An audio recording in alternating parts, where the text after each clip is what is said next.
عن ابی ہریرہ رضی اللہ تعالی عنہ قال قال رسول اللہ صلی اللہ علیہ وسلم اذا كان امراؤکم خیارکم واغنیاؤکم سمحاءکم وامورکم شورى بینکم فظہر الارض خیر لکم من بطنها واذا كان امراؤکم شرارکم واغنیاؤکم بخلاءکم وامورکم الى نسائکم فبطن الارض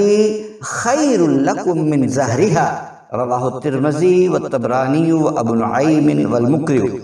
حضرت ابو ہریرہ رضی اللہ تعالی عنہ سے مروی ہے کہ رسول اللہ صلی اللہ علیہ وسلم نے فرمایا جب تمہارے حاکم نیک اور پسندیدہ ہوں، تمہارے مالدار کشادہ دل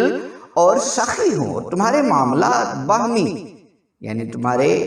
باہمی معاملات خیر خواہانہ مشورے سے طے ہوتے ہوں، تو تمہارے لیے زمین کی پشت اس کے پیٹ یعنی قبر سے بہتر ہے، یعنی مرنے سے جینا بہتر ہوگا۔ اور جب تمہارے حاکم شریر ہوں، تمہارے مالدار بخیل ہوں اور تمہارے معاملات عورتوں کے سپرد ہو جائیں، تو تمہارے لیے زمین کا پیٹ اس کی پشت سے بہتر ہے، یعنی ایسی زندگی سے مر جانا بہتر ہے۔ اس حدیث کو امام ترمذی، طبرانی، ابو نعیم اور مقری نے روایت کیا ہے۔